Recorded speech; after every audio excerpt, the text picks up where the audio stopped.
శ్రీరామ్, భారత్ మాతాకి జై. అందరికీ నమస్కారం.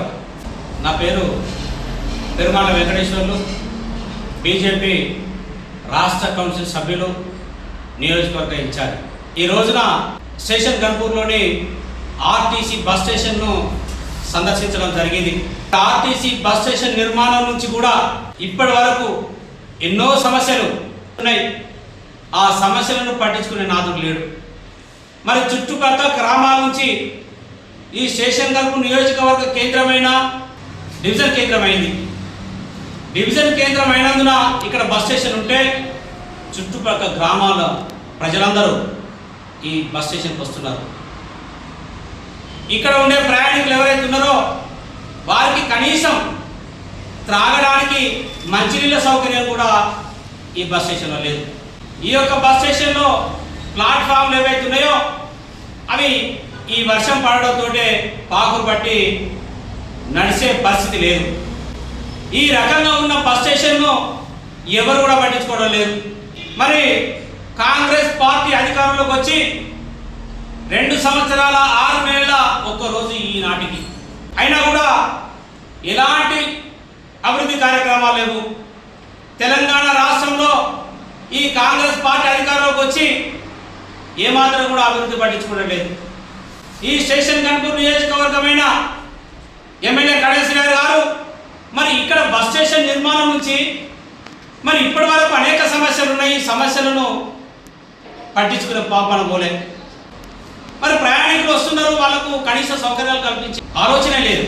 తప్పనిసరిగా ప్రభుత్వం ఈ యొక్క బస్ స్టేషన్ను అభివృద్ధి చేయాలని చెప్పేసి కూడా ప్రధానంగా డిమాండ్ చేస్తున్నాం. అదే రకంగా ఈ యొక్క రాష్ట్రానికి హైదరాబాద్ రాజధాని అయితే రెండో రాజధాని వరంగల్ ఉమ్మడి జిల్లా అని అన్నారు. మరి వాళ్ళు చేసింది ఏమున్నది? ఈ యొక్క పరిస్థితులలో ఉమ్మడి వరంగల్ జిల్లా కేంద్రంలో రీజనల్ మేనేజర్ కార్యాలయంలో ఎగ్జిక్యూటివ్ ఇంజనీరింగ్ కార్యాలయం ఉంటుంది. ఎగ్జిక్యూటివ్ ఇంజనీరింగ్ కార్యాలయాన్ని కరీంనగర్ తీసుకుపోయే పరిస్థితి ఏర్పడతారు. మరి రేవంత్ రెడ్డి గారు ఈ యొక్క నిర్ణయాన్ని వెనుకకు తీసుకోవాలని చెప్పేసి కూడా ఈ సందర్భంగా ప్రధానంగా డిమాండ్ చేస్తున్నాం. ఈ యొక్క వరంగల్ ఉమ్మడి జిల్లాకు సంబంధించిన ఎగ్జిక్యూటివ్ ఇంజనీరింగ్ కార్యాలయం ఏదైతే ఉందో వరంగల్ ఉమ్మడి జిల్లా, అదేవిధంగా ఖమ్మం, నల్గొండ, ఈ 3 జిల్లాలకు కలిపి ఈ ఆఫీసు ఆర్టీసీ కార్యాలయం పనిచేస్తుంది. పనులు చూసుకుంటుంది. సివిల్ వర్క్స్ ఏవైతే ఉన్నాయో ఆ సివిల్ వర్క్స్కు ఆ పనులకు ఎస్టిమేట్లు ఇచ్చి ఆ పని చేయాల్సిన బాధ్యత ఈ ఎగ్జిక్యూటివ్ ఇంజనీరింగ్ కార్యాలయానికి ఉంటుంది. అలాంటి కార్యాలయాన్ని మరి కరీంనగర్ తీసుకుపోవడం అనేది చాలా దారుణమైన పరిస్థితి. ఎందుకంటే ఇక్కడ ఎగ్జిక్యూటివ్ ఇంజనీరింగ్ కార్యాలయం ఉన్నా కూడా అసలు అభివృద్ధి కార్యక్రమాలు జరుగుతలేవు. ఈ యొక్క కార్యాలయం కరీంనగర్ పోతే ఆయనతో పట్టించుకునే పాపన ఉండదు. కాబట్టి తప్పనిసరిగా ఈ ఉమ్మడి జిల్లాకు సంబంధించిన అన్ని సంఘాల వాళ్ళు కానీ అన్ని పార్టీల వాళ్ళు కానీ ఒకటై ఈ యొక్క ఆర్టీసీ ఎగ్జిక్యూటివ్ ఇంజనీరింగ్ కార్యాలయాన్ని మనం వరంగల్లో ఉండేటట్టుగా పోరాడాలని చెప్పేసి నేను అందరికీ విజ్ఞప్తి చేస్తున్నాం. ఇంకొక విషయం, ఈ యొక్క స్టేషన్ గన్పూర్ నియోజకవర్గంలో కడేశ్వరి గారు 1400 కోట్ల నిధులతోటి అభివృద్ధి జరిగిందని చెప్పేసి అంటున్నారు. నేను ఈ నియోజకవర్గంలో నా బీజేపీ నాయకులను కార్యకర్తలను తీసుకొని గ్రామాలు పర్యటించినప్పుడు గ్రామాలలో రోడ్ల పరిస్థితి అధ్వానంగా ఉన్నది. కొన్ని గ్రామాలలో రోడ్లే లేవు. అయ్యా కడేశ్వరి గారు 1400 కోట్లు ఎక్కడ పెట్టారు? మీరు నిజాయితీగా ఖర్చు పెట్టినట్లయితే, మీరు పనిచేసినట్లయితే శ్వేతపత్రం విడుదల చేయాలని చెప్పేసి కూడా ఈ సందర్భంగా నేను డిమాండ్ చేస్తున్నాం. ఫ్లెక్సీ బోర్డులలో బ్రహ్మాండంగా పెట్టారు 1400 కోట్లతోటి అభివృద్ధి కార్యక్రమాలను. అభివృద్ధి పనులు ఎక్కడ జరిగినాయి? ఆ అభివృద్ధి పనులు మీరు చేసినట్టుగా శ్వేతపత్రాన్ని తక్షణమే విడుదల చేయాలని ఈ సందర్భంగా డిమాండ్ చేస్తున్నాం.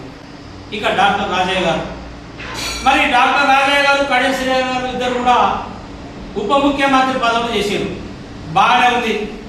వీళ్ళు ఎమ్మెల్యే కలిసి ఉప ముఖ్యమంత్రి పదవును చేపట్టడానికి ఈ నియోజకవర్గ ప్రజల భిక్ష. ఇవాళ వాళ్ళు మర్చిపోయారు.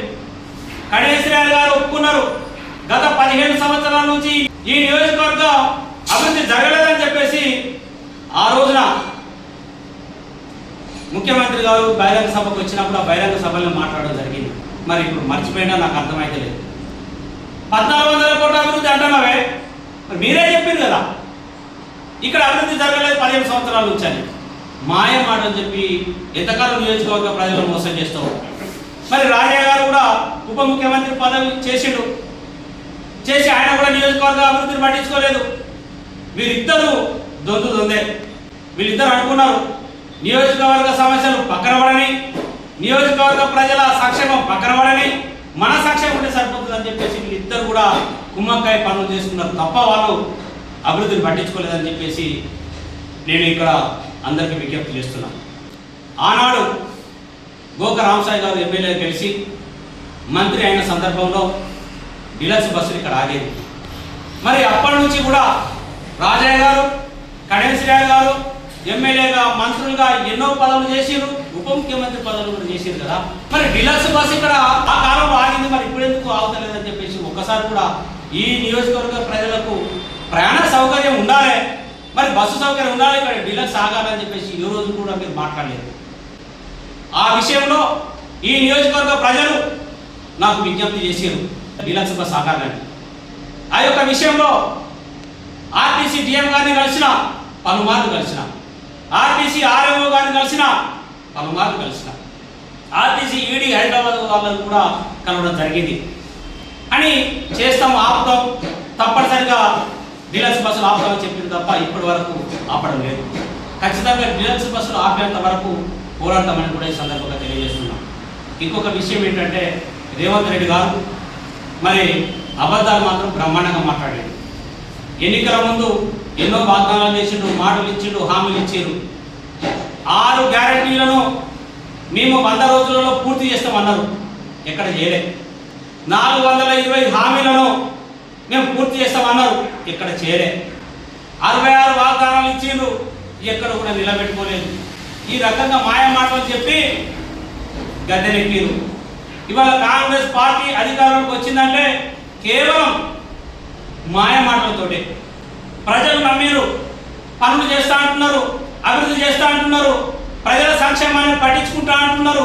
కాబట్టి ఈసారి చూద్దామని చెప్పేసి ప్రజలు అధికారం ఇస్తే ఒక్క మాట కూడా నిలబెట్టుకోలేదు.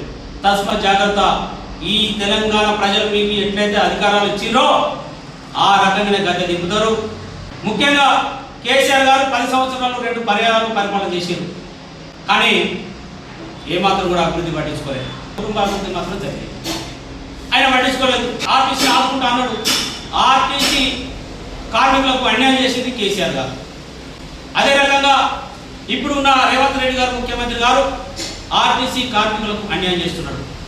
ఆర్టీసీ బాగుపరుస్తాం, ఆర్టీసీని అభివృద్ధి చేస్తాడు, ఎక్కడ కూడా అభివృద్ధి చేస్తలేదు.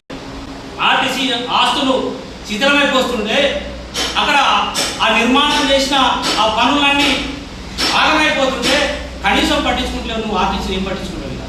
ఆర్టీసీ కార్మికులు చాలా ఇబ్బందులలో ఉన్నారు. ముఖ్యంగా మేము ప్రధానంగా డిమాండ్ చేసేది ఆర్టీసీ కార్మికులకు అండగా ఉంటాం, ఆర్టీసీ అభివృద్ధి కొరకు మేము కోఆపరేట్ చేస్తాం, మా పార్టీ ముందుకు వస్తుంది.